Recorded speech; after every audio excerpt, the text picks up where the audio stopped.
이번 사연은 3시간 거리 시외가에 자주 찾아가라고 압박하는 시어머니에게 솔직하게 말했다가 신우에게 봉변을 당할 뻔했다는 사연인데요.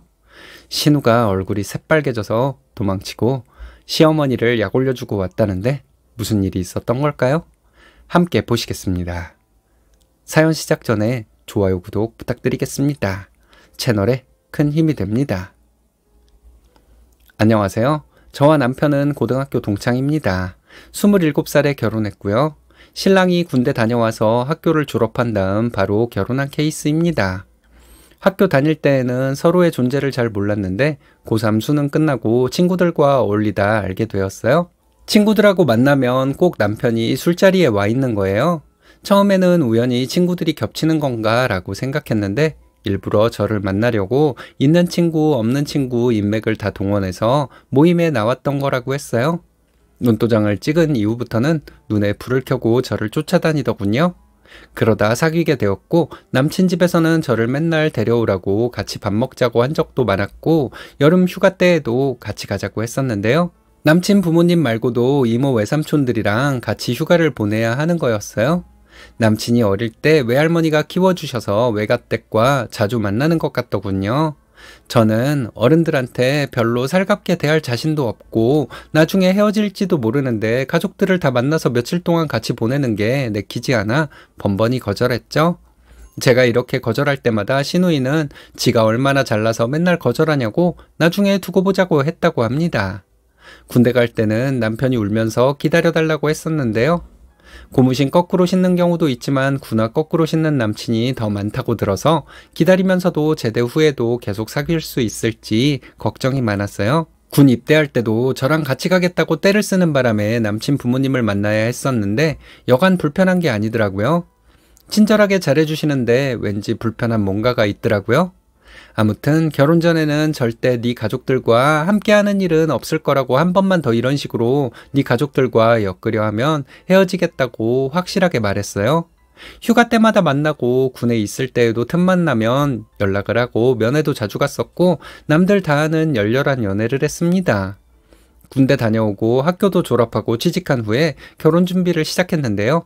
살아오면서 저를 이만큼이나 사랑해줄 사람이 또 있을까 하는 생각도 들고 저도 남친보다 더 사랑하는 사람을 만날 수가 없을 것 같은 느낌이었어요. 친구들 중에서는 제일 먼저 결혼하게 되었고 저희 결혼할 때 가장 최근에 결혼한 사람은 저희 언니였어요.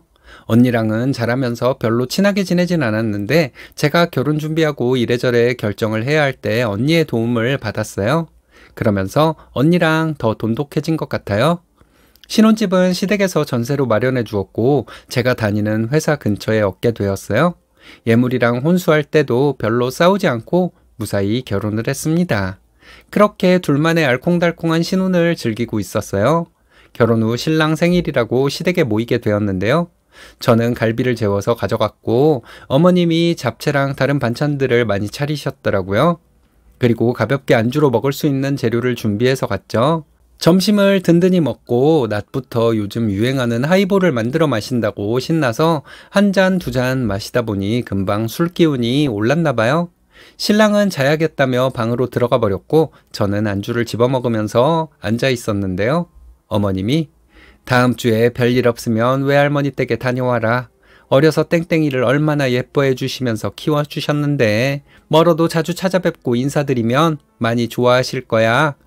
하며 외할머니 댁에 다녀오라고 하시더군요.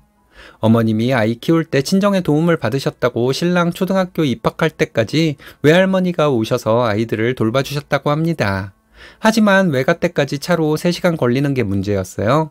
안 막혀야 3시간이지 주말에 엄청 막혀서 4시간 넘게 걸리는 곳이었거든요. 어머니, 그런 말씀은 그이한테 말씀하셔야지 저한테 말씀하셔도 소용없어요. 그이가 바빠서 못 가는 거예요. 라고 말씀드렸죠. 그랬더니 신우가 나서서 새언니, 우리 집에 며느리가 새언니 한 명인데 좀 너무하는 거 아니에요? 어른이 얘기하시면 고분고분 듣고 따르면 되는 거지 왜 그렇게 핑계를 대는 거예요? 하고 따지듯 말하더군요. 제가 무슨 핑계를 댔다고 하세요? 외할머님 댁에 갈 시간을 못 낸 건 제가 아니라 오빠가 그런 거예요. 잠깐 기다려봐요. 방에서 자고 있던 신랑을 깨워서 거실로 데리고 나왔습니다. 여기 앉아봐봐.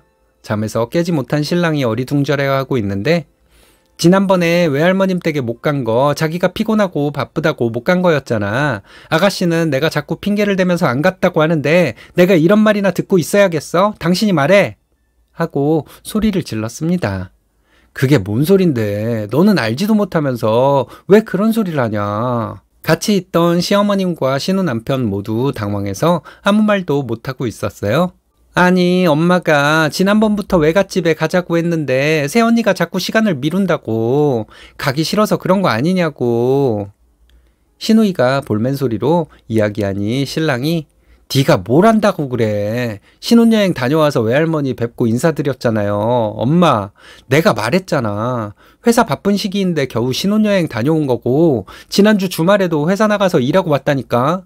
잘 알지도 못하면서. 그리고 너는 출가회의인이라 갯돈은 못 내겠다고 하더니 왜 우리 집에 왜 이래 감나라 배나라 하는 거야. 이런 식으로 신우이 짓 하려면 우리 올 때는 여기 오지 마.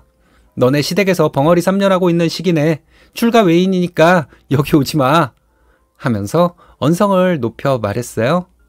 정말 죄송합니다. 형님, 죄송해요. 다 같이 좋은 날 모였는데 언성이 높아졌네요. 라며 신우이 남편이 사과를 했습니다. 그러면서 분위기를 바꿔보려고 애쓰더군요. 오늘은 매제를 봐서 넘어가는데 너 한 번만 더 네 새언니한테 대들면 나도 가만 안 있는다. 어디서 심술이야 심술이. 알았어, 나 갈 거야. 하며 신우는 옷가지를 챙겨서 집으로 돌아갔어요. 신랑 정신도 차리게 할 겸 아이스 커피를 한 잔 타주고 식탁에 앉아서 여보, 아가씨는 출가회인인데 이렇게 친정에 와서 분위기 이상하게 만들고 어머님이랑 아버님이 많이 속상하시겠다. 그치? 남편이 제 여우짓을 보고는 그만하라고 눈치를 주었습니다. 제가 이렇게 막가파가 된 것은 연애할 때부터 시댁과 갈등이 있으면 무조건 제 편을 들어준다고 약속했기 때문이에요. 저희 언니가 신우이와의 갈등 때문에 형부랑 이혼할 뻔하고 그 시댁과는 아예 인연을 끊고 사는 선례가 있었어요. 저희 언니는 1남 3녀 장남인 형부하고 결혼을 했는데요. 언니는 동생인 제가 봐도 예쁠 정도로 외모가 뛰어나요. 공부도 잘했고 형부가 3년을 쫓아다녀서 결혼한 케이스였거든요. 결혼을 했더니 시어머니와 손아래 신우들이 언니를 못 잡아먹어 안달이 났는지 친정에 올 때마다 살이 빠져있고 맨날 눈물바다였습니다. 결혼 전에 자기 오빠를 우리 언니가 안 받아줘서 오빠가 고생했다나요? 그것에 대한 안갚음이었는지 콧대가 높다면서 언니를 괴롭혔다고 하더라고요. 그 집 신우이의 행패 중 한 가지만 꼽자면 언니 신혼 때 신우이가 회사랑 언니 신혼집이 가깝다며 자주 찾아와 자고 가곤 했답니다. 형부가 출장 갔을 때 밤늦게 친구를 데려와 신혼집에서 3차를 하고 화장실에다 오바이트를 하고 다음날 아침에 해장한다고 갔다고 해요. 화장실에 토한 냄새랑 이물질이 있어서 가뜩이나 비위도 약한 언니가 계속 구역질하고 화가 나서 치우지도 않고 카페에 가서 시간 보내고 있다가 형부가 올 때 같이 집에 들어가서 집 꼬라지를 보여줬대요. 형부가 여동생을 불러다 다 치우라고 하고 홍군형을 냈는데 신우이가 지 엄마한테 자기 불러다 청소시켰다며 울고불고 난리를 피웠다고 해요. 자초지종을 다 알지도 못하던 시어머니는 저희 언니한테 한 소리 하시고 따로 불러다가 시댁 알기를 우습게 한다며 친정에서 그렇게 배웠냐며 언니를 혼냈다고 합니다. 신우이가 친구들 불러다 어지럽혔다고 말을 해도 말대답하지 말라며 상황 설명도 못하게 윽박지르고 혼내셨다고요. 운이 안 좋게도 저희 언니가 그때 임신 6주차였는데 유산하고 친정에서 몸조리를 했었어요. 이런 일은 빙산의 일각이었어요. 눈에 티나지 않게 언니를 따돌리고 은근히 꼽주고 그랬다면서 언니가 신우이만 보면 가슴이 두근거리고 손발에 땀이 난다고 시댁 모임 자리에 가기 싫다고 울면서 하소연하는데 듣고 있는 제가 다 눈물이 났어요. 그렇게 살 거면 차라리 이혼하라고 저희 부모님이 형부를 데려다 놓고 결정하라고 해서 시누이들과 인연을 끊는 조건으로 결혼 생활을 이어가고 있습니다. 저랑 신랑이 연애하는 중이었기에 언니의 사정을 어느 정도는 알고 있었고 나중에 결혼하게 된다면 내가 잘못을 했어도 무조건 내 편을 들어주기로 약속했었어요. 저는 착한 성격은 아니어서 조금이라도 누군가 이유 없이 저에게 기분 나쁘게 굴면 바로 공격해야지 두고 보거나 참는 스타일은 아니거든요. 그리고 한두 번 참아주면 시자 들어가는 것들은 사람 알기를 우습게 알고 하대하는 것이 특징인 것 같습니다.